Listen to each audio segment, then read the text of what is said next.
Saya Fulan dari Mojokerto. Saya mau tanya, kenapa keluarga saya selalu diuji, Bib? Mohon penjelasannya.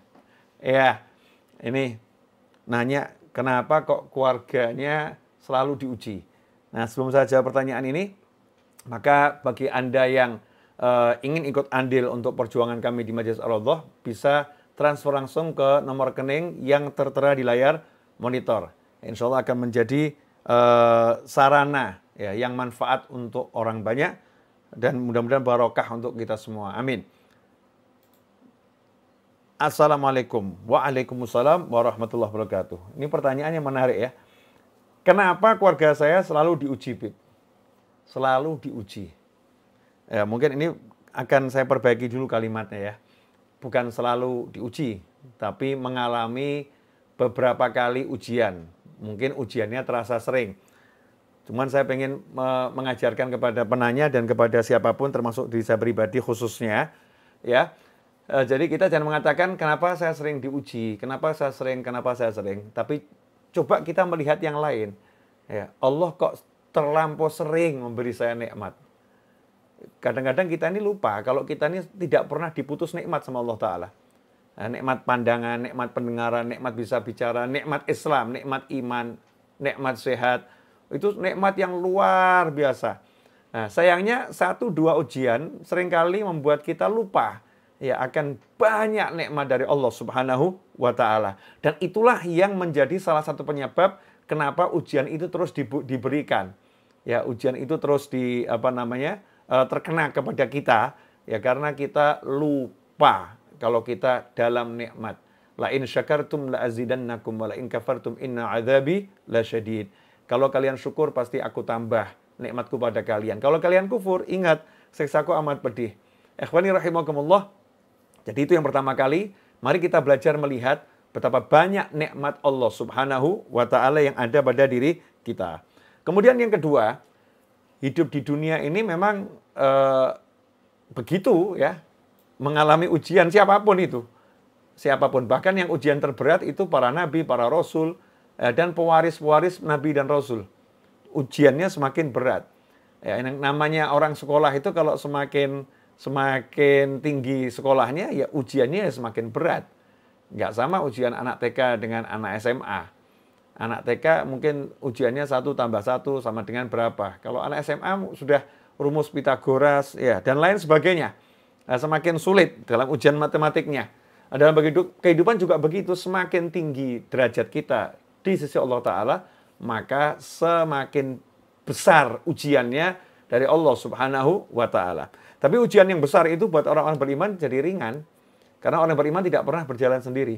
Selalu berjalan bersama Allah Ta'ala dan selalu ditolong oleh Allah Ta'ala sehingga beban yang berat pun nggak terasa berat. Ya seperti orang itu kalau suruh ngangkat beban 1 ton kan ya berat ya. Tapi kalau diangkatnya bukan pakai tangannya, tapi pakai mesin, maka dia cuma nyetir saja. 1 ton itu rasanya ringannya luar biasa. Sama-sama ngangkat berat 1 ton, beban 1 ton, tapi dia dibantu dengan alat. Jadinya ringan. Lantas bagaimana kalau dibantu oleh Allah Subhanahu wa Ta'ala? Dalam surat Al-Baqarah ayat 155 sampai 157, Allah sendiri sudah memberikan kabar kepada kita semua, memberitakan kepada kita semua, mengumumkan kepada kita semua. Walanabluwannakum bisyai'im minal khawfi wal ju'i. Walanabluwannakum bisyai'im minal khawfi wal ju'i wa naqsim minal amwali wal anfusi wa thamarat wa basyirus sabirin alladzina idza asabathum musibah qalu inna lillahi wa inna ilaihi raji'un. Saya ulangi ya.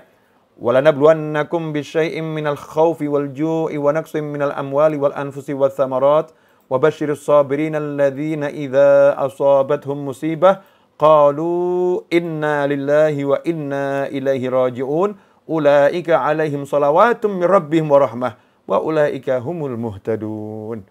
Kata Allah Ta'ala, dan sungguh kami pasti akan menguji kalian dengan sedikit rasa takut. Kemudian sedikit kelaparan. Ya, wa naqsim minal amwali wal anfusi wa thamarat, dan juga nanti akan berkurangnya harta, berkurangnya jiwa, dan berkurangnya buah-buahan. Wa basyirus sabirin. sampaikan kabar gembira kepada orang-orang yang sabar. Semoga Allah Ta'ala jadi kita orang-orang yang syukur dan orang-orang yang jika mendapatkan ujian mampu bersabar bersama Allah Ta'ala. Wabashirus sabirin, dan sampaikan kabar gembira kepada orang-orang yang sabar. Siapa mereka yang dikategorikan orang yang sabar? Jadi orang sabar itu bukan orang yang berkeluh kesah. Bukan orang yang mengatakan kenapa. Tapi orang yang sabar adalah alladzina, yaitu orang-orang yang idza asabathum musibah, jika mendapatkan musibah, ujian dari Allah Ta'ala, qalu, mereka berkata, inna lillah, sesungguhnya, ya, kami ini adalah miliknya Allah. Kami ini miliknya Allah, harta kami miliknya Allah, jiwa kami miliknya Allah. Ya, semua miliknya Allah. Innalillah, kami miliknya Allah. Dan sungguhnya hanya kepadanya lah kami akan kembali. Jadi ya memang sadar dirinya milik Allah. Dia katakan pada dirinya, saya milik Allah. Dan saya akan kembali pada Allah Subhanahu wa Ta'ala. Innalillahi wa inna ilaihi raji'un. Siapa yang mengembalikan setiap kali ada musibah, dia sadari memang itu bukan miliknya. Ketika hartanya terenggut, ya, jiwanya terenggut, hartanya terambil, atau tersita, atau hilang, dia sadar itu bukan miliknya. Itu miliknya Allah Ta'ala. Ya, nggak ada yang berkurang sebetulnya dalam dirinya. Nggak ada yang berkurang. Nggak ada yang habis sebetulnya. Karena itu miliknya Allah, bukan miliknya. Innalillah, sehingga dia ridho, dia ikhlas atas ujian tersebut. Dia katakan, kami memang miliknya Allah. Wa inna ilaihi raji'un. Dan hanya kepadanya lah kami kembali. Maka orang-orang yang seperti itu, apa? Janjinya Allah Ta'ala. Ulaika alaihim, kata Allah Ta'ala, mereka itulah orang-orang yang memperoleh ampunan dan rahmat dari Allah Ta'ala, dan itulah mereka orang-orang yang mendapatkan petunjuk. Ikhwani rahimakumullah. Jadi sejatinya orang-orang yang dapat ujian, musibah, itu orang yang dicintai Allah Ta'ala. Ya, orang yang dicintai Allah Ta'ala. Karena dengan ujian itu dia mendapatkan rahmat dan ampunannya Allah Subhanahu wa Ta'ala. Dalam hadis yang diriwayatkan Imam Bukhari dan Muslim dari Sayyidina Abi Sa'id Al-Khudri radhiyallahu anhu dan Abi Hurairah radhiyallahu anhu, dari Rasulullah SAW, beliau bersabda, Rasul bersabda, ma yusibul mu'mina min nasabin wala wasabin wala hammin wala hazanin wala adhan wala ghammin hatta syaukah yushakuha illa kafrallahu biha min khotoyah. Rawal Bukhari wa Muslim. Ya, tidak ada satupun musibah yang terjadi pada diri Muslim, ya. Baik itu ada harta yang hilang, ataupun dia mengalami kesedihan, mengalami rasa suntuk, ya, sumpek, atau dia mengalami gangguan, bahkan sampai-sampai kalau dia terkena duri yang kecil, semua ujian tadi itu menjadi kafarallahu biha min khotoyah, penghapus dosa-dosanya. Ya, penghapus dosa-dosanya. Nah, sehingga nikmat sebetulnya, bahwa kita ini sadar banyak dosa kok. Kita banyak dosa dan kita ini kurang sempat minta ampun, lupa istighfar.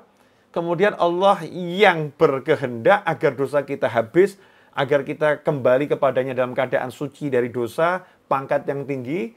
Nah, kita ini sama Allah Ta'ala kemudian diberi ampunan dengan cara dikasih masalah, dikasih rasa sedih, ya, dikasih kekurangan harta, dikasih kehilangan pangkat, kehilangan kedudukan. Walaupun kita nggak minta semua itu, ya, kita nggak menginginkan semua itu terjadi. Tapi kalau itu terjadi, ya, itu menjadi bonus agar dosa-dosa kita diampuni Allah Ta'ala dengan syarat kita sabar. Ya, sabar itu memang sesuatu yang nggak enak, ya, kita tahan, ya. Rasa nggak enak itu tidak kita keluh kesahkan, kita kemudian tetap istiqomah menjalankan ibadah, yaitu yang namanya sabar. Yang seperti itu justru menjadi jalan untuk diampuni dosa-dosa kita oleh Allah Subhanahu wa Ta'ala.